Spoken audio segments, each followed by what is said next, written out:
الحمد لله نحمده ونستعينه ونستغفره ونؤمن به ونتوكل عليه ونعوذ بالله من شرور أنفسنا ومن سيئات أعمالنا من يهده الله فلا مضل له ومن يضلل فلا هادي له ونشهد أن لا إله إلا الله وحده لا شريك له ونشهد أن محمدا عبده ورسوله صلى الله تعالى عليه وعلى آله وأصحابه وبارك وسلم تسليما كثيرا كثيرا أما بعد فأعوذ بالله من الشيطان الرجيم بسم الله الرحمن الرحيم ألا بذكر الله تطمئن القلوب وقال النبي صلى الله عليه وسلم الكيس من دان نفسه وعمل لما بعد الموت وقال تعالى ومن يتوكل على الله فهو حسبه إن الله بالغ أمره قد جعل الله لكل شيء قدرا۔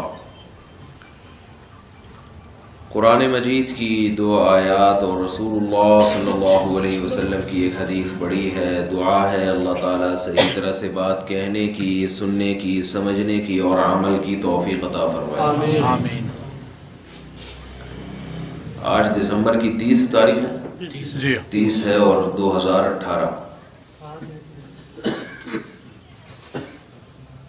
یہ جو میں نے قرآن مجید کی آیات پڑھی ہیں، ان آیات کا ہمارے ایک عمومی مسئلے سے بہت گہرا تعلق ہے۔ وہ عمومی مسئلہ یہ ہے کہ ہم میں سے کوئی بھی شخص اپنی زندگی سے مطمئن نہیں ہے۔ اوپر سے کہہ دیتے ہیں کہ اللہ کا دیا بہت کچھ ہے، سب سیٹ ہے، اندر سے ہوتا ہے کہ حالات بہت خراب، سکون نہیں ہے، کسی کے ساتھ کاروبار کا مسئلہ، کسی کا کاروبار ٹھیک ہے تو گھریلو مسائل، کسی کے گھریلو مسائل بھی ٹھیک، کاروبار بھی ٹھیک تو صحت کا مسئلہ، سارے مسئلے ٹھیک تو پھر جن چڑیل بھوت کا مسئلہ، جادو ٹونے کا مسئلہ، وہ بھی ٹھیک تو مہنگائی کا مسئلہ، پتہ نہیں کیا کیا مسائل ہی مسائل۔ لہذا اگر کسی کو تلاش کریں کہ بھئی کوئی ایک بندہ ایسا نظر آئے جو واقعتاً ہنسی خوشی زندگی گزار رہا ہو،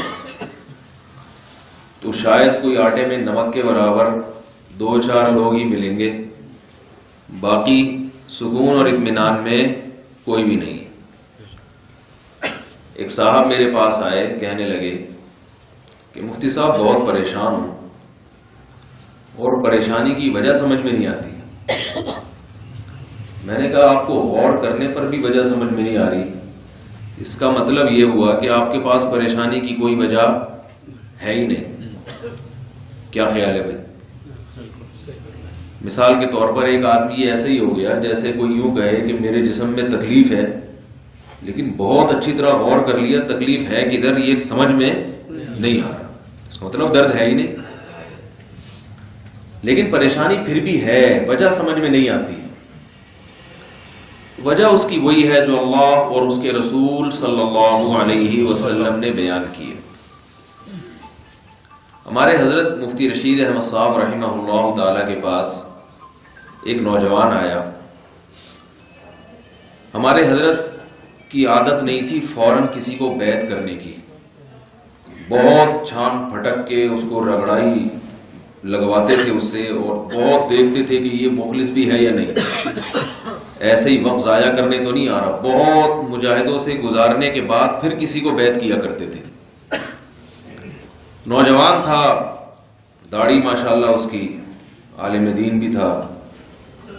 حضرت سے اس نے درخواست کی، حضرت نے حسب معمول اس درخواست کو مسترد کر دیا، فرمایا ایسا نہیں، پہلے اتنے عرصے حاضری دیں، خط و کتابت حالات بتائیں۔ تو اس نے کہا اچھا میری صرف ایک کارگزاری سن لیں، اس کے بعد پھر آپ کی مرضی مجھے بیعت کریں یا نہ کریں۔ حضرت فرمایا چلے جی کارگزاری سنائیں اپنی۔ ان کے ساتھ ایک دوست بھی تھے جو ان کی تصدیق کے لیے کہ یہ صحیح کہہ رہے ہیں، ورنہ آپ کو پتا ہے کوئی بھی کچھ بھی کر کے آج کل کہانی بنا لیتا ہے۔ تو اس نوجوان نے اپنی کہانی یہ سنائی کہ کالج کے دور میں میں دوستوں کے ساتھ یا میٹرک میں یا کالج میں، مجھے معلوم نہیں، صحیح یاد نہیں رہا، دوستوں کے ساتھ گزر رہا تھا تو ایک اسٹوڈیو جو میوزیکل شو ہوتا ہے نا جہاں پہ، وہاں سے ہم گزرے تو لڑکوں میں یہ بحث چل گئی کہ گلوکار بننا، ڈانسر بننا، موسیقار بننا آسان کام نہیں ہے۔ جوانی کا جوش تھا، خون گرم تھا، جوان آدمی کو جب آپ یہ کہتے نا یہ کام نہیں ہو سکتا تو وہ کہتے ہیں چلو گینس بک آف ورلڈ میں نام لکھوانے کا ایک موقع مجھے مل گیا ہے کہ اب میں یہی کر کے دکھاؤں گا۔ تو کہتے ہیں میں نے اس وقت لڑکوں سے کہا کہ میں ڈانسر بھی بن کے دکھاؤں گا، گلوکار بھی بن کے دکھاؤں گا، یہ مشکل کام میں کر کے دکھاؤں گا۔ بالآخر ایک دن آیا، مجھے ان کا نام معلوم نہیں ہے، ممکن ہے بہت سے لوگ اس ڈانسر کو جانتے، لیکن بہرحال مجھے نہ حضرت نے بتایا نہ ہم نے پوچھا۔ تو وہ بہت بڑا گلوکار بنا، ڈانسر بنا، سارا دن میوزیکل شو میں مبتلا یعنی رہتا، گانے بجانے سب چیزیں، گھر بھی اس کا گانے بجانے کی کیسٹوں سے بھرا ہوا تھا۔ تو اس نے واقعہ بتایا کہ میری شہرت بھی ہونے لگی اور پیسہ تو بے تحاشا آنے لگا، شادی بھی ہو گئی، بچے بھی ہو گئے، بالکل ایک چڑھتی ہوئی عمر ہوتی ہے نا، اس میں جب انسان کو شہرت ملتی ہے تو اس کے مزے ہی کچھ اور ہوتے ہیں، اور بہت کچھ عیش و عشرت کا سامان جو آج کل گلوکاروں کے اور اس فیلڈ میں شوبز میں کام کرنے والوں کی وہ جو عیش و عشرت میسر ہے وہ تو ہم تصور بھی نہیں کر سکتے۔ سب کچھ کے باوجود دل میں سکون، بولے بھائی،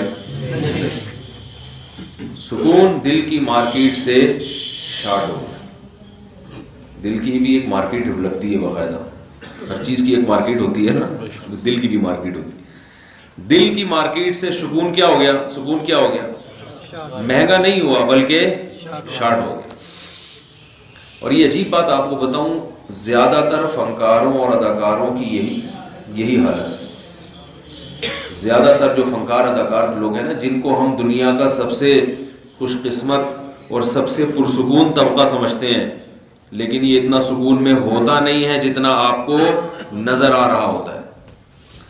جن سیاستدانوں کو، جن چودھریوں کو ہم سمجھتے ہیں کہ بہت مزے کی زندگی میں ہے، حقیقت میں ایسا ہوتا نہیں ہے، ہوتا نہیں ہے ایسا۔ تو وہ نوجوان کہتا ہے کہ میں بے سکونی کی حالت میں آ گیا اور میری حالت یہ ہو گئی کہ مجھے سمجھ میں بھی نہیں آتا تھا، میرے پاس اللہ کا دیا سب کچھ ہے تو میرا دل پریشان کیوں ہے۔ بالآخر یہ پریشانی اتنی بڑی کہ خودکشی کے خیالات آنا شروع ہو گئے کہ بھئی اپنے آپ کو مار کے ختم کر لو۔ قصہ مختصر کر کے سنا رہا ہوں۔ ایک دن رات کو اٹھا اس ارادے سے کہ میں خودکشی کر کے اپنے آپ کو ہلاک کر دیتا ہوں۔ اس ارادے سے اب کیا کون سا طریقہ اختیار کیا جائے؟ بالآخر بجلی کے کھمبے کی جو تار ہوتی ہے نا، اس سے چپکنا، اس نے سوچا کہ ایسا نہ ہو آپ بھی طریقے سیکھ لیں جا کے، یہ ذرا زیادہ آسان ہے، اچھا ہمیں تو سمجھ میں نہیں آ رہا تھا۔ تو اس نے بولا کہ بھائی وہ بجلی کے جو تار ہوتی ہے نا، کہیں بہت اس میں تو بہت زیادہ کرنٹ ہوتا ہے، تو اس کو پکڑ لوں گا، ایک ہی جھٹکے میں کباب بن جاؤں گا۔ کیا کہہ لے گا، ایک ہی جھٹکے میں کباب بن جاؤں گا، ختم۔ کہہ رہے اس ارادے سے میں رات کو اٹھا اور پول کے پاس چلا گیا۔ اب آخری چند سیکنڈ ہیں کہ جس میں میں سوچ رہا ہوں اب میں اپنے آپ کو موت کی گھاٹ اتار دوں۔ تو کہتے ہیں مجھے خیال آیا کہ یار تھوڑا سا ایک دفعہ سوچ لو کوئی ایسا کام جو زندگی میں نہ کیا ہو۔ جیسے ہوتا ہے نا، پھانسی والے سے آخری خواہش پوچھی جاتی ہے، کسی پھانسی کے پھندے میں کوئی لٹکنے والا ہو تو اس سے آخری خواہش پوچھی جاتی ہے نا، کیا خیال ہے، پوچھتے کہ نہیں پوچھتے؟ کمارے سے پوچھیں گے، بولے گے ایک دفعہ شادی کرا دو پھر لٹکا دو، کیا خیال ہے کہ بھئی ایک دفعہ تو کراؤ نا پھر لٹکا دو بے شک، لیکن کمال ہے اس قسم کی خواہشات پوچھی نہیں جاتی۔ تو کہتا ہے میں نے خود اپنے آپ سے پوچھا یار کوئی آخری خواہش، کہہ رہے مجھے خیال آیا کہ چلو مرنا تو ہے ہی اب، تو کوئی آخر میں کوئی اچھا عمل کر کے مروں، تھوڑی سی تلاوت کر لیتا ہوں، اس کے بعد میں آ کے اپنے آپ کو مار دوں گا۔ مرتے ہوئے تو چلو ساری زندگی گانے گائے ہیں، ایک دفعہ تو اللہ کا نام لے لو۔ اللہ کی قدرت یہ کہ اس نے بچپن میں عربی تھوڑی سی پڑھی تھی، اس کو عربی ترجمے کے ساتھ ترجمہ سمجھ میں آتا تھا عربی زبان. یہ ایک فائدہ ہوتا ہے نا، علم کی بات کہیں نہ کہیں کام آئی جاتی ہے. کہہ رہے میں بیٹھ گیا تلاوت کی نیت سے، میں نے وضو کیا اور میں نے اس نیت سے کہ بھئی تھوڑی سی تلاوت کر کے مار دوں گا، چلو حرام موت مر رہا ہوں لیکن کام تو اچھا کر کے مروں. کہہ رہے جب میں نے آیت کھولی ہے، قرآن کھولا ہے، تو آیت جو سامنے آئی الا بذکر اللہ تطمئن القلوب. الا کا مطلب خبردار، سنو. خبردار کہاں بولا جاتا ہے کہ آپ کے دماغ میں کوئی غلط تصور ہو، پہلے اس غلط کو نکالا جائے گا پھر صحیح ڈالا جائے گا. صرف اتنا ہوتا ہے بذکر اللہ تطمئن القلوب، تو یہ خبر بن جاتی کہ بھئی اللہ کے ذکر سے دلوں کو اطمینان ملتے. جیسے بہت ساری دنیا میں خبریں ہوتی ہیں تو ایک خبر یہ بھی ہے. اللہ کا مطلب جو تمہیں خبر پہنچی ہے وہ غلط ہے، جو خبر تمہیں پہنچی ہے سکون کے بارے میں وہ خبر غلط ہے. دنیا جو کہہ رہی ہے کہ دل کو سکون فلاں فلاں چیز سے، شراب سے، زنا سے، بے پردگی سے، ڈراموں فلموں سے، گانوں سے، چرس ہیروئن سے، نشے سے اور عیاشی سے، نائٹ کلب میں ناچنے سے اور حرام کاریوں سے اور اپنی منمانی زندگی گزارنے سے سکون ملتا ہے. الا خبردار، اس طرف مت جانا، یہ 100% غلط ہے. یہ اخباروں میں خبریں غلط شائع ہوئی ہیں، حقیقت میں ایسے نہیں ہے. یہ خبردار کا مطلب ہے یہاں پہ. بذکر اللہ تطمئن القلوب، اللہ کی یاد سے لوگوں کے دلوں کو سکون ملتا ہے. کہتا ہے میں نے جب آیت کھولی اور یہی میرے سامنے، میں نے کہا یہ اتفاقی واقعہ نہیں ہے، یہ اللہ کی طرف سے مجھ پہ رحمت ہوئی ہے. اللہ نے مجھے سیدھا راستہ دکھا دیا، سیدھا راستہ دکھا دیا. تو وہ کہتا ہے دیکھو جب انسان سچی توبہ کرتا ہے نا تو وہ یہ نہیں کہتا کہ میں پہلی تاریخ سے نماز شروع کروں گا. ہمارے یہاں بہت سے لوگ ہیں نا، وہ کہتے ہیں یار میں بھی نماز پڑھنا چاہتا ہوں لیکن جنوری کی پہلی تاریخ سے میں پڑھنا شروع کر دوں گا، یا جب میں 40 سال کا ہو جاؤں گا تو پھر 41ویں سال سے شروع کر دوں گا، یا میں ہفتے سے شروع کر دوں گا. ایسا نہیں ہوتا. کہہ رہے مجھے خیال آئے تو اللہ نے میرے لیے کہا ہے، یہ تو میرے لیے کہا ہے. کہہ رہے بس میں گیا، میں نے کہا ختم. اب دیکھو وہ ذکر اللہ کا مطلب بھی سمجھتا تھا. ذکر اللہ کا مطلب صرف زبان سے اللہ کو یاد کرنا نہیں، بلکہ ذکر اللہ کا مطلب اللہ کو یاد رکھنا. یاد رکھنے کا مطلب کیا ہے؟ یاد رکھنے کا مطلب کیا ہے؟ ہر وقت 24 گھنٹے کوئی کسی کو یاد نہیں رکھ سکتا، یہ تو ممکن نہیں ہے. جب ہم کسی سے کہتے ہیں کہ بھائی مجھے بھی یاد رکھنا اس موقع پہ، تو کوئی موقع بتاتے ہیں نا اس کو. اس موقع پہ دیکھو لوگ حج پہ جا رہے ہوتے ہیں تو ہم انہیں کہتے ہیں مجھے بھی یاد رکھنا. تو کیا مطلب؟ گاڑی میں چڑھتے ہوئے بھی مجھے یاد رکھنا، گاڑی پہ بیٹھے ہوئے بھی مجھے یاد رکھنا، پھر ایئرپورٹ پہ جب اترو تو یاد رکھنا، پھر جب تلاشی ہو رہی ہو تو مجھے یاد رکھنا، جب جہاز میں بیٹھنے لگو سیڑھیوں پہ چڑھ رہے ہو تو یاد رکھنا، سیٹ پہ بیٹھے ہوئے جب کھانا آئے ایئر ہوسٹس سلام کرے آ کے، ٹھیک ہے بٹن دباؤ وہ آ جائے آپ کے سامنے پانی پیش میں تو مجھے یاد رکھنا. ایسا یہ مطلب ہوتا ہے کیا؟ جیسا تو رکھنا ممکن ہی نہیں. واش روم میں بھی یاد رکھنا، ٹھیک ہے بیت الخلا میں بھی یاد، ایسا تو ممکن نہیں ہے نا. ہر جب بھی کسی کو کہا جاتا ہے مجھے یاد رکھنا، اس کا مطلب ہوتا ہے کسی خاص موقع پہ. کیا مطلب؟ جب بیت اللہ پہ پہلی نظر پڑے تو جہاں اپنے لیے دعا کرو تو مجھے بھی یاد رکھنا. صفا اور مروہ پہ جب سعی کے وقت دعائیں مانگو دعائیں قبول ہوتی ہیں تو ہمیں بھی یاد رکھنا. تو یہ بتانے کی ضرورت نہیں ہوتی، ہم علی الاطلاق کہہ دیتے ہیں بھائی سفر میں مجھے بھی یاد رکھنا. یعنی جب بھی موقع آئے مجھے یاد رکھنے کا تو وہ موقع ہاتھ سے جانے نہیں دیں. میں سمجھا پا رہا ہوں اپنی بات؟ تو جب اللہ کہتا ہے مجھے یاد رکھنا تو اس کا مطلب یہ ہوتا ہے جب بھی مجھے یاد رکھنے کا موقع آئے تو اس وقت مجھے یاد رکھنا ہے. اب سوال پیدا ہوتا ہے اللہ کو یاد رکھنے کا موقع آتا کب ہے؟ 24 گھنٹے تو کوئی بھی نہیں یاد رکھ سکتا نا. بلکہ اگر 24 گھنٹے ہم ذکر اللہ کریں بھی تو بھی دماغ کا حاضر رکھنا، اصل یاد تو دماغ سے ہوتی ہے نا، ذکر تو اس کی یعنی ایک علامت ہے، تو وہ تو ممکن نہیں ہے. تو مطلب یہ ہے کہ موقع پر مجھے یاد رکھنا. اور موقع کب ہے؟ جب بھی کوئی ایسا حکم تمہاری طرف، ایسا کام تمہاری طرف متوجہ ہو جس کام کے کرنے کا تمہارا دل چاہ رہا ہو لیکن میری طرف سے کیا اس پہ پابندی، تو اس موقع پر کس کو یاد رکھنا ہے؟ مجھے یاد رکھنا ہے کہ بھئی اللہ نے اس کی اجازت نہیں دی. اور جب کسی کام کو نہ کرنے کا دل چاہ رہا ہو اور اس وقت اللہ کا حکم ہو کرنے کا، تو پھر اس موقع پر مجھے یاد رکھنا ہے، اپنے دل کو یاد نہیں رکھنا. دل کی خواہش کو کچلنا ہے، دل کی ماننی نہیں ہے. عجیب بات یہ ہے کہ دنیا میں ہر مخلوق جب خوش ہوتی ہے جب اس کی مان کے چلا جائے، لیکن یہ اللہ بتا رہے ہیں کہ جب میرے حکم اور دل کی خواہش میں ٹکراؤ ہوگا تو پھر دل کو ناراض کرو گے تو میں سکون ڈال دوں گا دل کے اندر. عام حالات میں دل کی خواہش کے خلاف چلنا یہ کوئی پسندیدہ کام نہیں ہے. یہ دنیا سے بے رغبتی، اس کو شریعت نے پسند نہیں کیا. حلال چیزوں سے اجتناب کرنا، بلا وجہ ایک آدمی نہیں بس کھا نہیں رہا کہ میں نہیں کھاؤں گا، تو یہ کوئی ثواب کا کام نہیں ہے.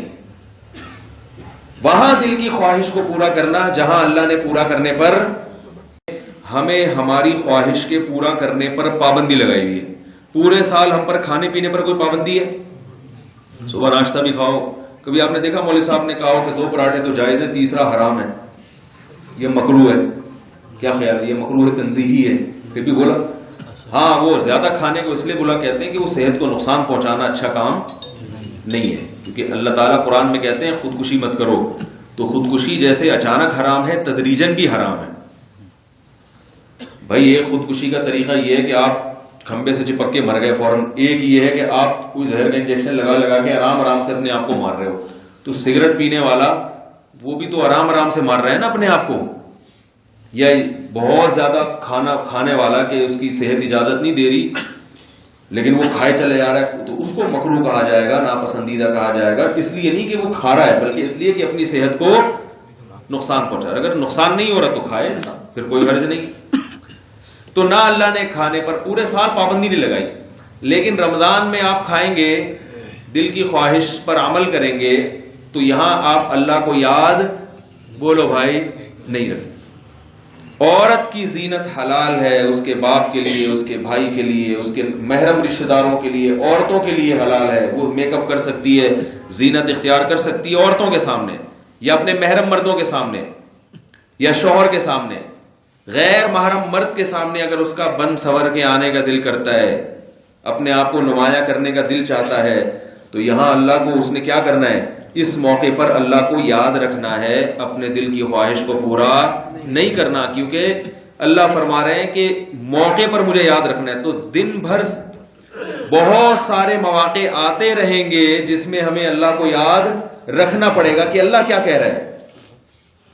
یہ جو زبان سے ذکر کروایا جاتا ہے یہ بھی اس لیے کروایا جاتا ہے کہ اللہ کی یاد دل میں اچھی طرح مستحضر ہو جائے، اس لیے کروایا جاتا. دیکھو اذان ذکر ہے یا نہیں ہے؟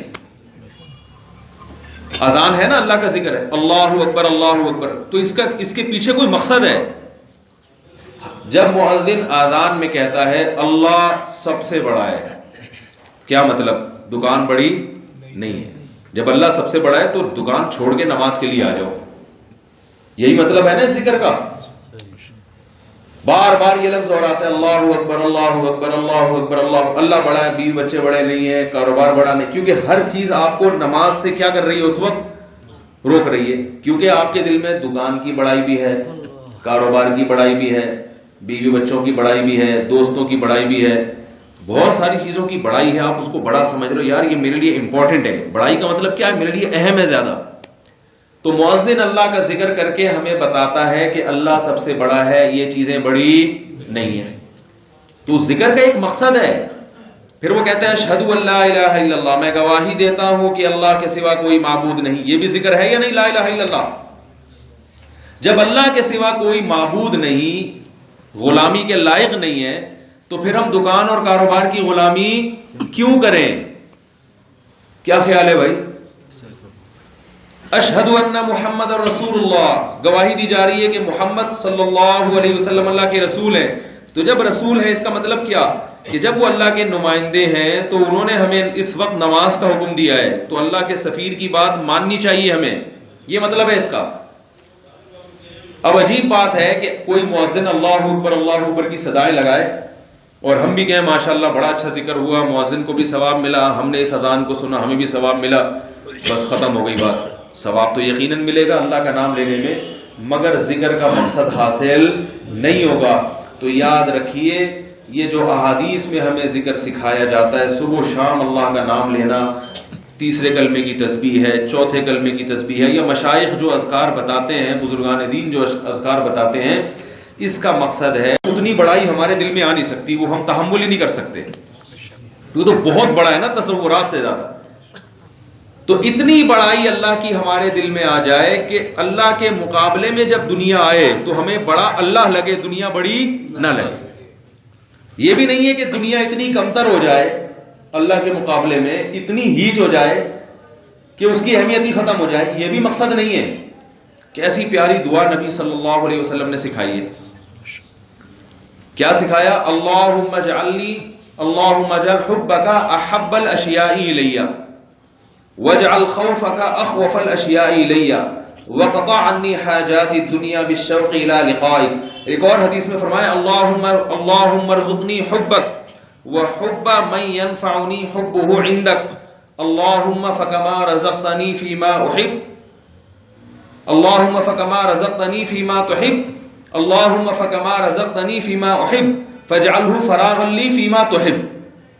عجیب الفاظ ہیں یہ جو احادیث میں دعائیں آئی ہیں نا، یہ دعاؤں کے الفاظ ایسے ہیں جو بڑے وجد آفرین ہیں، یہ خود الفاظ ایسے ہیں کہ اس سے پتہ چلتا ہے کہ محمد صلی اللہ علیہ وسلم اللہ کے رسول تھے، خود سے کوئی اتنے خوبصورت الفاظ منتخب نہیں کر سکتا۔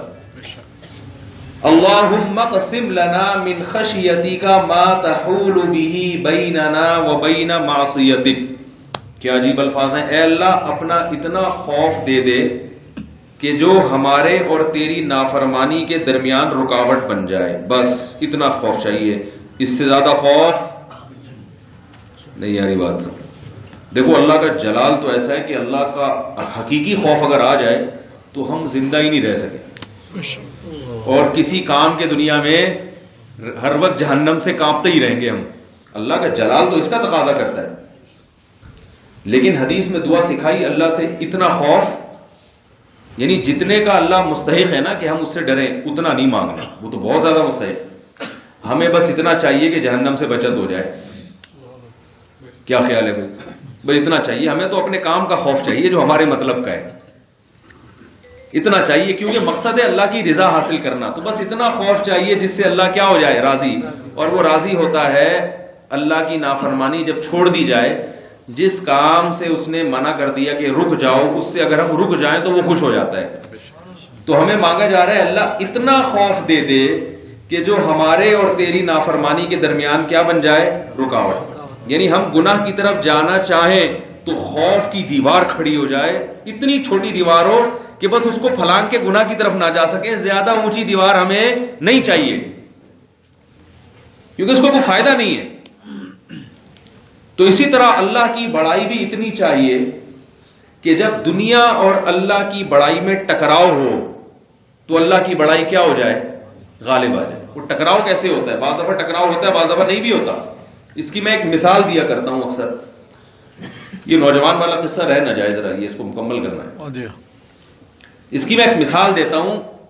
دیکھو آپ کے دو دوست تھے اور آپ نے دونوں سے دعویٰ کیا کہ مجھے تم سے بے پناہ عشق ہے، بے پناہ محبت ہے۔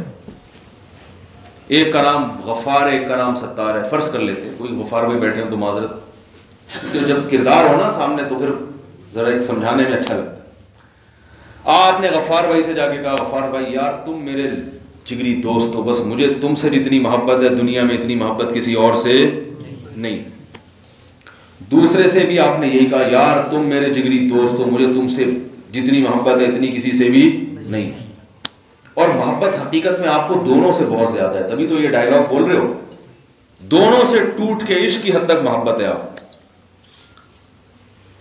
اب دونوں نے فیصلہ کیا کہ یار ہم دونوں سے یہ کہتا ہے کہ بہت زیادہ محبت ہے، بہت عشق ہے، بہت محبت ہے، تو اب ہم دونوں ذرا اس کو آزماتے ہیں کہ ہم دونوں سے محبت تو ہے، یہ تو ہمیں پتہ، یہ ذرا آزمانا چاہیے۔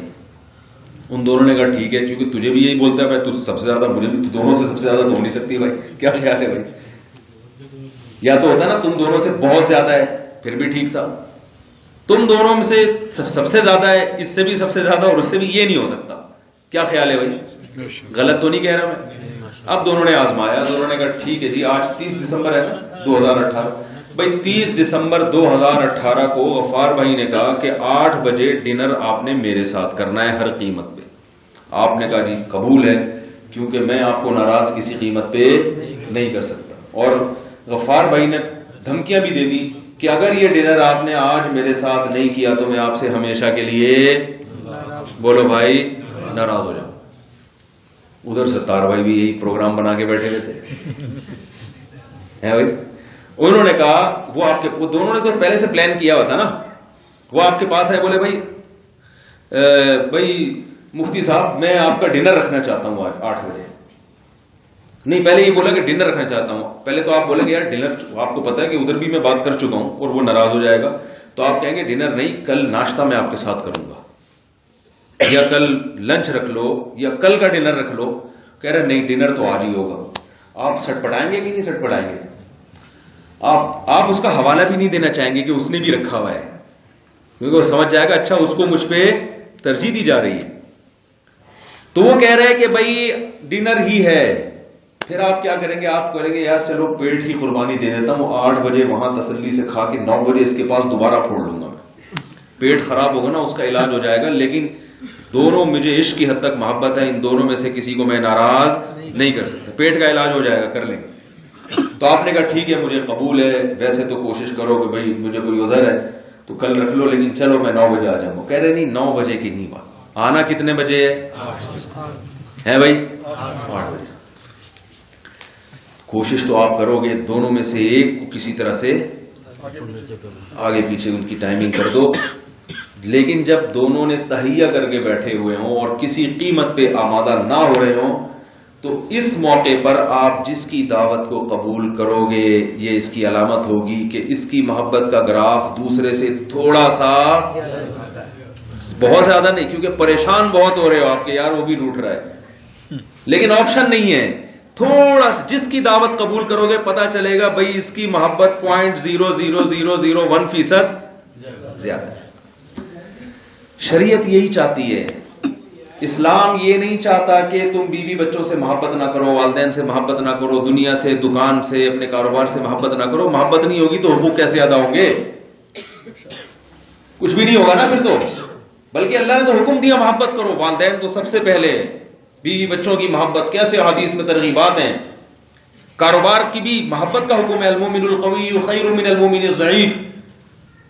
لیکن اللہ نے کیا فرمایا؟ والذین آمنوا، جو ایمان والے ہیں، اشد حبا للہ۔ اشد یہ کمپیریٹیو ڈگری ہے، انگلش میں ہوتا ہے نا گڈ، بیٹر، بیسٹ۔ گڈ کا معنی اچھا، بیسٹ کا معنی بہت اچھا، بیٹر کا معنی نہ اچھا نہ بہت اچھا، بیٹر کا مطلب فلاں سے اچھا۔ کیا خیال ہے بھائی؟ اردو میں کہتے ہیں اچھا، بہتر، بہترین۔ بہترین کا مطلب بھائی بہترین، فنٹاسٹک، مزہ آ گیا بھائی، بہت اچھا۔ اچھے کا مطلب اچھا، بہتر کا مطلب یہ اس سے، اس میں کمپیئر کیا جاتا ہے، تقابل کیا جاتا ہے، اس سے بہتر۔ تو اللہ نے قرآن میں یہ نہیں فرمایا کہ مومنین اللہ سے بہت محبت کرتے ہیں، یہ نہیں فرمایا۔ ہر آدمی کہتا ہے اللہ ہم بہت کرتے ہیں، ورنہ سردی میں کون وضو کر کے نماز پڑھنے آئے پنڈی میں بھائی، دسمبر میں کے اینڈ میں وہ بھی۔ کیا خیال ہے؟ تو اللہ سے محبت ہے تبھی تو آ رہے ہیں۔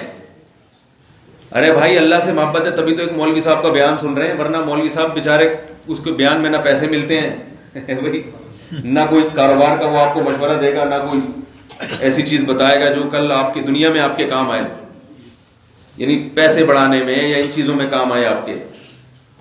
تو اللہ سے محبت ہے تبھی تو رمضان کے کسی حد تک روزے بھی رکھ لیتے ہیں ماشاءاللہ، اکثر لوگ تو زیادہ پورے روزے ہی رکھتے ہیں۔ اللہ سے محبت ہے تبھی تو اپنے آپ کو مسلمان کہلانے میں فخر محسوس کرتے ہیں، اور بھی جمعے کی نماز پڑھ لیتے ہیں، جمعے کے دن نہا لیتے ہیں۔ کتنے لوگ ہیں وہ نہاتے نہیں ہیں لیکن عید کے دن نہا لیتے ہیں۔ تو میں ان سے کہتا ہوں بھائی تم پھر سروس اسٹیشن جاؤ، ایسے لوگ بھی ہیں جو عید کے دن کہتا ہوں نہانے سے کام نہیں چلے گا، باقاعدہ سروس کرواؤ اپنی۔ ڈیٹول سے نہانا پڑے گا تمہیں. تو اللہ کی محبت تو ہر مسلمان کے دل میں ہوتی ہے, کسی کے دل میں زیادہ, کسی میں بہت زیادہ, کسی میں بہت ہی زیادہ. اللہ نے یہ نہیں کہا کہ بہت زیادہ, فرمایا اشد. اشد اس میں تفضیل ہے, بیٹر کی طرح کمپیریٹو ڈگری ہے کہ دوسروں کے مقابلے میں زیادہ اللہ سے محبت کرتے ہیں. کیا مطلب؟ دوسروں سے جتنی چاہے محبت کر لو, اللہ کی طرف سے پابندی نہیں ہے. اللہ نے کہا جتنی بھی رکھو نا 0.001% گراف کس کی محبت کا اوپر ہونا چاہیے؟ اللہ کا. اور یہ پتہ کیسے چلے گا؟ ایسے ہی چلے گا جیسے غفار بھائی ستار بھائی کی مثال سے پتہ چلا. غفار بھائی نے ناشتے میں بلایا, اب چلے گئے. ستار بھائی نے ڈنر میں بلایا, اب چلے گئے. دونوں کی حکم پورا ہو رہا ہے. مسئلہ وہاں ہوگا, وہاں اس کی دعوت قبول کرتے ہو تو وہ ناراض, اس کی قبول کرتے ہو تو یہ ناراض. ہم اپنے نفس کے لیے بھی بہت سے کام کرتے ہیں, اپنے آپ کو خوش کرنے کے لیے. کھاتے کتنا ہے ہم لوگ اپنے آپ کو خوش کرنے کے لیے نا. صبح ناشتے میں آدھا پراٹھا کافی ہے سارا دن کے لیے, کیا خیال ہے بھائی؟ لیکن ہم انڈے بھی کھاتے ہیں, خوش کر کے خوش ہوتا ہے. اللہ نے کہا ٹھیک ہے کھاؤ. لا تحرموا طیبات ما احل اللہ لکم, اللہ نے جو حلال کر دیا اس کو حرام مت کرو, کھاؤ. جو حلال مزے اڑاؤ, کوئی پابندی نہیں ہے. لیکن کئی جگہ پر ایسا ہوگا کہ اگر نفس کو خوش کرتے ہو تو اللہ, بھائی بولنا تو پڑے گا یار, نفس کو خوش کرتے ہو تو اللہ کیا ہوگا؟ ناراض. کئی مقامات ایسے آئیں گے بیگم کو خوش کرتے ہو تو اللہ کیا ہوگا؟ ناراض. عورت شوہر کو خوش کرتی ہے تو اللہ کیا ہوگا؟ ناراض. بچوں کو خوش کرو گے تو اللہ کیا ہو رہا ہوگا؟ ناراض. دوستوں کو خوش کر رہے ہوگے تو اللہ کیا ہو رہا ہوگا؟ ناراض ہو رہا ہوگا. شادی بھی ہے, اس میں مس گیدرنگ ہے, ناچ گانے چل رہے ہیں, دوست بلا رہے ہیں آ جاؤ. اللہ کیا کہہ رہا ہے؟ اللہ کہہ رہا ہے کہ جاؤ, تھوڑی جا دے گا. نفس کہتا ہے کہ حرام ہے, کما لو, جھوٹ بول کے مال بیچ لو, پیسے آئیں گے. اللہ کیا کہہ رہا ہے؟ نہیں, حلال تھوڑا ہے اس پہ گزارا کرو. ایک موقع نہیں آئے گا, درجنوں. نفس کہتا ہے داڑھی مت رکھو یار, دنیا کہے گی ایڈوانس آدمی ہے ماشاءاللہ, معاشرے کے لحاظ سے اپڈیٹ ہے. اللہ کیا کہہ رہا ہے؟ داڑھی. اللہ نے اپنے حبیب سے کی زبان سے کہلواتی رکھو. نفس کہے گا عورت کو کہ بھائی چھوڑو, بے پردہ ہو کے مارکیٹوں میں گھومو, کیا ماڈرن یعنی جو زمانہ ہے اس کے ساتھ چلو تاکہ لوگ سمجھیں کہ پڑھی لکھی خاتون ہے, ماڈرن گھرانے سے تعلق ہے. یہ نہیں کہ برقع پہن کے پرانے زمانے کی کوئی تقیانوس نہ سمجھے لوگ. حالانکہ ایک وقت آنے والا ہے کہ سمجھنے والے بھی قبر کے کیڑے بن جاتے ہیں. جن کو عزت دی جا رہی ہے وہ بھی کہاں چلے جاتے ہیں. ہم سے پہلے اللہ نے کتنے لوگوں کو عزتیں دی, آج کہاں ہیں وہ؟ مٹی میں. جو عزت دینے والے تھے وہ ساتھ والی قبر میں پڑے ہوئے ہوں گے, اور جن کو عزت دی جا رہی تھی وہ ادھر والی قبر میں پڑے ہوں گے. کراچی کے ایک پوش علاقے میں نے ایک دفعہ گھر لیا, تو میں نے ان سے پوچھا کہ یہ کیا یہاں پر سہولت ہے؟ انہوں نے کہا یہاں کا قبرستان بڑا VIP ہے. قبرستان بڑا کیا ہے؟ اور واقعی بڑا ڈسپلن سے مردے لیٹے ہوئے تھے. میں نے پہلی دفعہ مردوں میں اتنا ڈسپلن میں نے کبھی نہیں دیکھا, کیونکہ کراچی میں آبادی اتنی ہو گئی نا کہ قبروں کے اوپر قبریں, ایک ایک مردے میں, ایک ایک قبر میں پتہ نہیں کتنے مردے ہوتے ہیں. اور پھر نگرانی نہیں ہوتی تو وہ ڈاکٹر گردے پھیپڑے خرید لیتے ہیں. آپ جا رہے ہو میت کے لیے دعا کرنے کے لیے, اس کے پھیپڑے وہاں رکھے ہوئے ہیں, گردے پتہ نہیں عباسی میں اور آنکھیں ضیاء الدین میں. وہ فرشتے کدھر لا کے دعا لگائیں گے؟ بولے کہ کوئی میٹیریل تو ہے ہی نہیں یہاں پہ, مال تو سارا ڈاکٹر کھا گئے. تو کیا کہہ رہا تھا میں, جو اصل بات ہے, نوجوان لڑکی کہتا ہے میں نے خود اپنے آپ سے پوچھا یار کوئی آخری خواہش؟ کہہ رہے مجھے خیال آیا کہ چلو مرنا تو ہے ہی اب, تو کوئی آخر میں کوئی اچھا عمل کر کے مرو, تھوڑی سی تلاوت کر لیتا ہوں, اس کے بعد میں آ کے اپنے آپ کو مار دوں گا. مرتے ہوئے تو چلو ساری زندگی گانے گائے ہیں, ایک دفعہ تو اللہ کا نام لے لو. اللہ کی قدرت یہ کہ اس نے بچپن میں عربی تھوڑی سی پڑھی تھی, اس کو عربی ترجمے کے ساتھ ترجمہ سمجھ میں آتا تھا عربی زبان. یہ فائدہ ہوتا ہے نا, ان کی بات کہیں نہ کہیں کام آئی جاتی ہے. کہہ رہے میں بیٹھ گیا تلاوت کی نیت سے, میں نے وضو کیا اور میں نے اس نیت سے کہ بھئی تھوڑی سی تلاوت کر کے مار دوں گا, چلو حرام موت مر رہا ہوں لیکن کام تو اچھا کر کے مروں. کہہ رہے جب میں نے آیت کھولی ہے, قرآن کھولا ہے, تو آیت جو سامنے آئی الا بذکر اللہ تطمئن القلوب. اللہ کا مطلب خبردار, سنو. خبردار کہاں بولا جاتا ہے؟ کہ آپ کے دماغ میں کوئی غلط تصور ہو، پہلے اس غلط کو نکالا جائے گا، پھر صحیح ڈالا جائے گا۔ صرف اتنا ہوتا ہے بذکر اللہ تطمئن القلوب، تو یہ خبر بن جاتی کہ بھئی اللہ کے ذکر سے دلوں کو اطمینان ملتا ہے۔ جیسے بہت ساری دنیا میں خبریں ہوتی ہیں تو ایک خبر یہ بھی ہے۔ اللہ کا مطلب جو تمہیں خبر پہنچی ہے وہ غلط ہے، جو خبر تمہیں پہنچی ہے سکون کے بارے میں وہ خبر غلط ہے۔ دنیا جو کہہ رہی ہے کہ دل کو سکون فلاں فلاں چیز سے، شراب سے، زنا سے، بے پردگی سے، ڈراموں فلموں سے، گانوں سے، چرس ہیروئن سے، نشے سے اور عیاشی سے، نائٹ کلب میں ناچنے سے اور حرام کاریوں سے اور اپنی منمانی زندگی گزارنے سے سکون ملتا ہے، الا خبردار اس طرف مت جانا، یہ 100% غلط ہے۔ یہ اخباروں میں خبریں غلط شائع ہوئی ہیں، حقیقت میں ایسے نہیں ہیں۔ یہ خبردار کا مطلب ہے یہاں پہ بذکر اللہ تطمئن القلوب، اللہ کی یاد سے لوگوں کے دلوں کو سکون ملتا ہے۔ کہتا ہے میں نے جب آیت کھولی اور یہی میرے سامنے، میں نے کہا یہ اتفاقی واقعہ نہیں ہے، یہ اللہ کی طرف سے مجھ پہ رحمت ہوئی ہے، اللہ نے مجھے سیدھا راستہ دکھا دیا، سیدھا راستہ دکھا دیا۔ تو وہ کہتا ہے دیکھو جب انسان سچی توبہ کرتا ہے نا تو وہ یہ نہیں کہتا کہ میں پہلی تاریخ سے نماز شروع کروں گا۔ ہمارے یہاں بہت سے لوگ ہیں نا، وہ کہتے ہیں یار میں بھی نماز پڑھنا چاہتا ہوں لیکن جنوری کی پہلی تاریخ سے، نقل ہی چینج کرتے ہیں اسے۔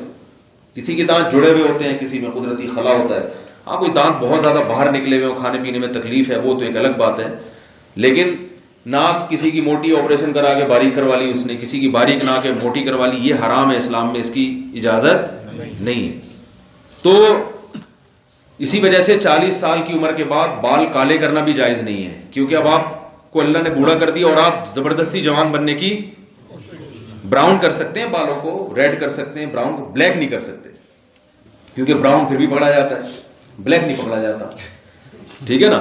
وہ شو کرے گا کہ بھئی میں کیا ہوں، تو اللہ نے جب بوڑھا کر دیا تو بھئی ٹھیک ہے صبر کرو، کب تک بلیک رہو گے؟ ایک وقت آئے گا بھی تو شکر ہے یہ بلیک تو ہیں، تھوڑے دن میں یہ غائب ہونا شروع ہو جائیں گے، صحیح ہے نا، سر پہ پورا ایئرپورٹ بن جائے گا تھوڑے دنوں میں۔ تو تغییر خلق اللہ، آج خواتین ناخن بڑھا رہی ہیں، اسلام میں جائز ہے ناخن بڑھانا؟ حرام ہے، گناہ کبیرہ ہے ناخن بڑھانا، نمازیں مکروہ ہو جاتی ہیں اس سے۔ یہ کون سا فیشن ہے کہ چھورے چاقو کی طرح جو ہے وہ ناخن کو رکھ لیا جائے، آئی بروز بنا رہی ہیں، تو وہ فیشن ہم کریں گے جس کی ہمیں شریعت نے اجازت دی ہے، زینت ہے۔ تو میں یہ کر رہا تھا کہ نفس تقاضا کرے گا بھئی یہ بھی کر لو، اور وہاں اللہ کہے گا یہ نہ کرو۔ اب اس موقع پر آپ جس کی بات کو مانیں گے تو اس کی علامت ہوگی اس کا خوف اور اس کی محبت دوسروں سے تھوڑی سی زیادہ، بس یہی اللہ کہتا ہے تھوڑا سا زیادہ کر لو۔ تو اللہ نے تو ایک گنوار دیہاتی کھڑا ہوا تھا، وہ بیچارہ سمجھا نہیں اس کا مطلب، اس نے کہا یہ قاری صاحب گدھے کو بھی کیا بنا دیتے ہیں، بڑے زبردست قاری صاحب ہیں۔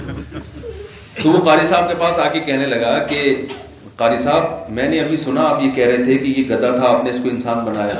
اب قاری صاحب کو مزے لگ گئے کہ یار یہ بیوقوف ہے، اس سے ذرا انجوائے کرنا چاہیے۔ تو قاری صاحب نے کہا اس سے پوچھ لو یہ گدھا تھا، میں نے اس کو کیا بنایا؟ بچے سے پوچھا، بچے نے کہا ہاں میں گدھا تھا، مجھے کیا بنا دیا؟ یعنی حرکتیں میری شرارتی تھی۔ تو اب اس نے کیا کیا، اس نے کہا قاری صاحب میرے پاس بھی ایک گدھا ہے، اگر آپ اس کو بھی بنا دیں۔ انہوں نے کہا ٹھیک ہے لے آؤ۔ تو اگلے دن وہ دیہاتی کان سے پکڑ کے اپنے گدھے کو لے آیا، کہا اس کو انسان بناتے۔ قاری صاحب بیچارہ کیا بناتا؟ قاری صاحب نے کہا اصل میں انسانوں والا مسالہ لگا کے 3-4 دن تک رکھنا پڑتا ہے ہمیں، ٹھیک ہے نا، آہستہ آہستہ بنے گا، تو چھوڑ جاؤ اس گدھے کو ہمارے پاس۔ تو وہ قاضی وہ دیہاتی بیچارہ چھوڑ کے چلا گیا۔ 3 دن کے بعد آیا، کہاں گیا گدھا؟ تو اب وہ قاری صاحب نے کہا اصل میں اس پہ مسالہ غلطی سے زیادہ لگ گیا ہے، تو وہ نارمل انسان نہیں بلکہ انسانوں میں وہ اپر لیول کا انسان بن گیا ہے۔ جونپور ایک شہر ہے، اس کا جو جج ہے نا وہ بن گیا ہے۔ تو وہ جو جونپور کا قاضی ہے نا وہ تمہارا گدھا ہی ہے جس پہ غلطی سے مسالہ تھوڑا زیادہ لگ گیا، تو نارمل انسانوں چیف جسٹس بن گیا وہ، معذرت یعنی ہمارا نہیں، جونپور کا، تو وہ چیف جسٹس بن گیا۔ تو اب وہ جناب دیہاتی پہنچ گیا وہاں پہ، اب وہاں جا کے گھاس لے کے گیا، عدالت میں جج صاحب بیٹھے ہوئے ہیں اور وہ اپنے فیصلے سنا رہے ہیں، تو یہ دیہاتی جو ہے وہ گھاس لے کے ہوش ہوش ایسے ایسے کر رہے ہیں. جج کو غصہ آیا، اس نے بولا یہ کیا کر رہا ہے، ڈانٹ مانٹ سنائی تو کہتے ہیں زیادہ شور نہ بچا، تو ہے تو میرا گدھا ہی نا، تو تجھ پہ مسالہ زیادہ لگ گیا تو یہاں پہنچ گیا. تو اللہ کے خوف کا اتنا زیادہ مسالہ لگ جائے کہ انسان بیوی بچوں کے حقوق ادا کرنے کے قابل نہ رہے اور جون پور کا قاضی بن جائے، تو یہ شریعت میں مطلوب نہیں ہے. جتنا اللہ اس کے رسول چاہتے ہیں نا مسالہ لگے، اتنا ہی لگنا ضروری ہے، اتنا ہی لگنا ضروری ہے، بس اس سے زیادہ نہیں. تو وہ کتنا ہے اللہ کی محبت اتنی کہ گناہ چھوٹ جائے، اللہ کا خوف اتنا کہ گناہ چھوٹ. تو ذکر اللہ بھی اسی لیے کرایا جاتا ہے. ذکر اللہ بذات خود بھی مقصود ہے کہ اللہ کا نام لینا بذات خود بھی مقصود ہے، اور اس سے ایک ذریعہ مقصود بھی ہے. وہ مقصود کا ذریعہ کیا کہ اس سے اللہ کی محبت اور اللہ کا خوف، اللہ کی بڑائی پیدا ہو، جس سے ہم اللہ کی نافرمانی سے بچنا شروع کر دیں. تو یہ جو ہے نا الا بذکر اللہ تطمئن القلوب، اس کا مطلب کیا ہے کہ زبان سے بھی اللہ کو یاد رکھا جائے، اور جہاں اللہ کی نافرمانی کا موقع آتا ہے وہاں آپ اللہ کو یاد رکھیں. وقتی ٹینشن ضرور ہوگی لیکن اس کے نتیجے میں اللہ دائمی سکون عطا فرمائیں گے، کیونکہ ومن اصدق من اللہ قیلا، اللہ سے بڑھ کر کسی کی بات سچی نہیں ہو سکتی. آپ کہہ سکتے ہیں کہ ہم تو بہت سارے دینداروں کو پریشان دیکھتے ہیں. بس یہ آخری بات بتا کے میں اپنی بات کو ختم کرتا ہوں کہ ہم تو دیکھتے ہیں کہ دیندار ہیں مگر پھر بھی پریشان ہیں. تو یاد رکھو پریشانی کی بھی دو قسمیں ہیں. ایک وہ پریشانی جس میں صبر کی توفیق ملتی ہے اور ایسا لگتا ہے کوئی اس پریشانی میں آپ کو تھپکی دے کے تسلیاں دے رہا ہے، اور ایک وہ پریشانی ہے جس میں آپ مایوسی کا شکار ہونا شروع ہو جاتے ہیں. اصل پریشانی وہ ہے جس میں ٹینشن ہو، پریشانی ہو اور مایوسی کی طرف انسان کے قدم جانا شروع ہو جائیں. بات آ رہی ہے سمجھ میں؟ ہمارے حضرت اس کی ایک مثال دیا کرتے تھے کہ اہل اللہ کو جو پریشانی ہوتی ہے نا، اس پریشانی میں ایک اللہ نے الگ سی مٹھاس رکھی ہے. پریشان بھی ہوں گے، غمزدہ بھی ہوں گے، آنکھوں سے آنسو بھی نکل رہے ہوں گے، لیکن اس میں بھی الگ سے کیا ہوگی؟ ایک مٹھاس ہوگی، تسلی ہوگی. تتنزل علیہم الملائکہ اللہ تخافوا ولا تحزنوا وابشروا بالجنۃ التی کنتم توعدون. اللہ کے نبی نے فرمایا مومن کو کوئی کانٹا بھی لگتا ہے تو اس کے بدلے میں بھی کوئی گناہ اس کا معاف ہو رہا ہو، اس کو یہ احساس ہوتا ہے اس کے بدلے میں آخرت میں درجات بلند ہو رہے ہیں، میرے گناہ دنیا میں معاف ہو رہے ہیں. اور بڑی تسلی یہ ہوتی ہے کہ بھائی جو غم دینے والا ہے وہ میرا خیر خواہ ہے، وہ بدخواہ نہیں ہے. آپ کو اگر ٹیکا کوئی عام آدمی آ کے سوئی گھسڑ دے آپ کے تو بھی چیخ نکلے گی، کیا خیال ہے؟ لیکن ایک چیخ وہ ہوتی ہے جو نکلوانے کے لیے آپ باقاعدہ ڈاکٹر کو پیسے دیتے ہو کہ لگا دو، چیخ وہاں بھی نکلتی ہے، اوئی کی آواز وہاں بھی آتی ہے. لیکن دونوں قسم کی اوئیوں میں فرق ہوتا ہے کہ نہیں ہوتا؟ کیا ہو گیا بھائی، میں سمجھا پا رہا ہوں اپنی بات؟ آسان بات ہے بھائی. آپ کے کوئی ویسے سوئی چبھے، آپ ایک رکھ کے تھپڑ لگاؤ گے، ٹینشن میں آ جاؤ گے، غضبناک ہو جاؤ گے. ڈاکٹر کہتے ہوئے نہیں ہے، کولوں پہ لگواتے ہیں باقاعدہ جا کے ٹیکے، جو خطرناک ٹیکے ہوتے ہیں وہ کہاں لگتے ہیں؟ کولوں پہ. ڈاکٹر صاحب ذرا پلیز کولے پہ لگائیے گا. کل میں بازو پہ لگوا کے گیا تھا، اثر نہیں ہوتا ہے کہ نہیں ہوتا؟ خود لگوا رہے ہوتے ہیں، بچوں کو لگوا رہے ہوتے ہیں، اس کے 2 ٹیکے ٹھوک دو، ڈاکٹر صاحب بیمار ہے، وہ بچہ چیخ رہا ہوتا ہے ٹھوکو. باپ خوش ہوتا ہے کہ اچھا یار چیخے لیکن بیماری سے جان چھوٹے گی. تو جب اہل اللہ کو کوئی ٹینشن ملتی ہے، پریشانی ملتی ہے، تو ان کو پتا ہوتا ہے کہ یہ اللہ کی طرف سے انجیکشن لگایا جا رہا ہے، لہذا اس غم میں بھی ایک خاص قسم کی ان کو تسلی ملتی ہے. یہ نارمل جو عام اہل اللہ ہے ان کی بات کر رہا ہوں. جو درجہ عشق تک پہنچ جاتے ہیں ان کو پھر اس ٹیکے میں ہی مزہ آنا شروع ہو جاتا ہے. پھر ہمارے حضرت ان کی مثال دیا کرتے تھے، 2 مثالیں دیا کرتے تھے. فرمایا ایک مثال جیسے کوئی کسی سے عشق و محبت ہو اور وہ آپ کے آگے چٹکی لے، زور سے عشق ہو محبت ہو تو انسان کو اس چٹکی سے تکلیف نہیں ہوتی بلکہ خوشی. اور اس سے بھی آسان مثال فرمایا کرتے تھے، کراچی میں نا نہاری بہت مشہور ہے. یہ نہاری ہمارے کراچی ہی کی پروڈکٹ ہے. یہ پنجاب میں بریانی اور نہاری کے نام پہ جو مذاق ہو رہا ہے، معذرت کے ساتھ، ٹھیک ہے آپ لوگ پنجاب ہی کے ہیں لیکن بہت پیش کی معذرت. یا تو اس کا نام چینج کر دو, بریانی کے علاوہ کچھ اور نام رکھ دو, ٹھیک ہے نا, کوئی نہیں. تو نہاری مختلف جگہوں کی مشہور ہے کراچی میں, تو بنس روڈ کی نہاری بڑی مشہور ہے. تو حضرت مثال دیا کرتے تھے, بنس روڈ پہ آپ نہاری کھانے کے لیے گئے اور اس میں نیمبو نچوڑا اور اس میں ادرک ڈالا اور اس میں مرچیں ڈالی, اور اب آپ نے کھانا شروع کیا تو ظاہر ہے منہ سے رال بھی ٹپکے گی, چہرہ بھی سرخ ہو گیا, پسینے نکلنا شروع, اور چٹخارے آ رہے ہیں نا اس میں, آنکھوں سے آنسو بھی. اب ایک بندہ آیا, کہنے لگا بھائی میں آپ کو 1 گھنٹے سے ٹینشن میں دیکھ رہا ہوں, یا 10 منٹ سے کافی ٹینشن میں دیکھ رہا ہوں, اور میں نے کافی دیر غور کیا کہ اس ٹینشن کی ریزن کیا ہے. تو مجھے محسوس ہوا کہ یہ جب سے آپ یہ نوالے لے کے کھا رہے ہو نا یہ, تو اس وقت سے آپ کی ناک بھی بہہ رہی ہے اور سی سی کی آوازیں بھی آ رہی ہیں, مرچیں بھی لگ رہی ہیں آپ کو, اور آنکھیں بھی بہہ رہی ہیں, اور آپ یہ بہت مجھ سے دیکھی نہیں جا رہی, یہ مجھے دے دیں آپ. یہ ٹینشن کسے دے دیں؟ آپ دے دو گے ٹینشن؟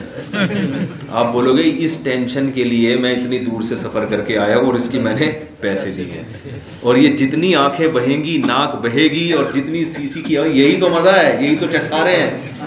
کیا خیال ہے؟ ورنہ کھیر نہیں کھا لیتے, زردہ نہیں کھا لیتے, میں تو نہ ناک بہتی ہے نہ چھینک آتی ہے, کچھ بھی نہیں ہوتا. اور پھر آپ کہو گے یار ایک اور نہ چھوڑ رہا ہوں میں, ابھی تمہاری باتوں سے اور مزہ ہے, ایک نیمبو اور نہ چھوڑوں گا اس میں. تو دیکھنے میں تو واقعی کیا ہو رہی ہے, دیکھنے والا تو یہی سمجھ رہا ہے, لیکن اس کو پتا ہے کہ اس ٹینشن میں لطف اور مزہ کتنا ہے. تو جب انسان اللہ کی محبت میں درجہ عشق تک پہنچتا ہے تو ٹینشن دیکھنے کی حد تک رہ جاتی ہے, اس کو اس ٹینشن میں ایک الگ سے لطف اور مزہ آ رہا ہوتا ہے. لیکن یہ انہی لوگوں کے لیے ہے جو اللہ کی نافرمانی سے اور گناہوں سے بچتے ہیں, سود نہیں کھاتے, سودی بینکوں میں جاب سے توبہ کرتے ہیں, اور 24 گھنٹے کی زندگی اللہ اور اس کے رسول صلی اللہ علیہ وسلم کی تعلیمات کے مطابق گزارتے ہیں, اور پھر اس پہ جو مصائب آئیں ان پہ صبر کرتے ہیں. اس صبر کے بدلے میں اللہ ان کو یہ انعام دیتا ہے کہ اللہ اپنی محبت کی چنگاری ان کے دل میں پیدا کر دیتا ہے. یہ بہت بڑا انعام ہوتا ہے اللہ. ورنہ کم از کم اتنا تو ہوتا ہے کہ اللہ تعالیٰ جہاں غم دیتے ہیں وہاں غم میں صبر کی توفیق بھی دیتے ہیں. وہ غم نعمت. ایوب علیہ السلام کی تو ساری زندگی بیماریوں میں گزری. یوسف علیہ السلام کنویں میں اور بازاروں میں فروخت ہو رہے ہیں, لیکن کتنے خوش تھے. جب ملاقات ہوئی ہے نا اپنے بھائیوں سے یوسف علیہ السلام کی, تو یوسف علیہ السلام نے یہ نہیں فرمایا کہ میں کنویں میں چلا گیا, کاموں کی طرف بکنا شروع ہو گیا. ہم اگر ہوتے مصر کے بادشاہ بنتے اور جب بھائیوں سے ملاقات ہوتی تو ہم اس کہانی کو کیسے سناتے؟ ہم کہتے وہ بھائی کہتے کیا ہوا تھی, یہاں کیسے پہنچے؟ بس چھوڑا یار, ابھی تو تم مجھے دیکھ رہے ہو بادشاہ بن گیا, لیکن جو ٹینشن ہے میں نے اٹھائی ہے وہ میں ہی جانتا ہوں بھائی. ابھی تو تم میرے بادشاہ بننے کو تو دیکھ رہے ہو, جو ٹینشن ہے میں نے اٹھائی ہے بھائی وہ ہم ہی جانتے ہیں. ہم یہ اسٹائل میں بات کر رہے ہوتے. پھر ہم بتاتے ہیں بھائی تم لوگوں نے تو بہت برا کیا میرے ساتھ, کنویں میں پھینک کے چلے گئے. میری وہ 6-7 سال کا بچہ تھا, میں وہ کنویں میں جانے کی عمر نہیں تھی. بھائی کو پھینکتا ہے کنویں میں. وہ ٹینشن جو مجھے یاد ہے, وہ جو 2 دن میں نے کنویں میں گزارے ہیں, وہ ایک رات جو میں نے کنواں, وہ تو میں ہی جانتا ہوں. اس کے بعد پھر غلاموں کی طرح مارکیٹ میں بکا. میں سمجھا تھا کسی نے نکال لیا تو چلو عزت سے گھر میں رکھے گا, غلاموں کی طرح بیچنا شروع کر دیا. چند کوڑیوں کے بس پیغمبر کا بیٹا ہو کے میں چند کوڑیوں کے بس بکاؤں. اور پھر میں اتنی تمیز سے عزت کے ساتھ زندگی گزار رہا تھا, مجھ پر بادشاہ کی بیوی نے فوش الزام لگا دیا, غلطی بھی خود ہی کی اور کیس بنا کر جیل میں ڈال بھی مجھے ہی دیا. کئی سال تک جیل میں پڑا رہا. اور پھر میں نے ایک آدمی پر اتنا بڑا احسان کیا, اسے خواب کی تعبیر بتائی کہ بھائی تو نکل جا, اور بادشاہ کو جا کے کہے کہ مجھے جیل سے نکال. وہ کمبخت بھی بھول گیا ہے بھائی. لگتا ہے مجھ پہ کسی نے کچھ کیا خیال ہے, کسی نے کوئی جادو ٹونا کر دیا ہے. مولانا قریشی صاحب سے پیشگی معذرت کے ساتھ لگتا ہے مجھ پہ کسی نے کچھ کر دیا. پھر نتیجہ کیا نکلا کہ جی وہ پھر میں اتنے سال جیل میں پڑا رہا ہوں, اور جیل میں تو مت پوچھو کیا حالات تھے. ہاں پھر ایک دن بادشاہ کو خیال آیا, تو اللہ نے مجھے کچھ صلاحیتیں ایسی دی ہیں, کچھ علم ایسا دیا جس کی وجہ سے بالآخر وہ ظاہر ہے کہ صلاحیت تو ہے, کیونکہ میں حفیظ بھی ہوں اور علیم بھی ہوں. اکاؤنٹنگ کا علم جانتا تھا, تو بادشاہ کو خزانے کے کسی وزیر کی ضرورت تھی, تو وہ اتفاق سے میں نکلا, تو اتفاق سے میں وزیر خزانہ بن گیا. ورنہ بھائی میرے حالات تو کیا ہیں. تو یہ ہوتا. لیکن یوسف علیہ السلام بالکل الگ اسٹائل میں, الگ انداز میں واقعہ سنا رہے. فرمایا شیطان نے جب تمہارے دل میں حسد ڈال دیا, نفرت ڈال دی, اور شیطان نے تم سے ایک کام کروا دیا برے کام کی نسبت کس کے کھاتے میں ڈال دی؟ شیطان کے کھاتے. وہ تم تو بھائی ہو، بھائی تو یہ کام نہیں کرتے، شیطان بعض دفعہ کروا دیتا ہے، وہ تو بڑے الٹے الٹے کام کرتا ہے.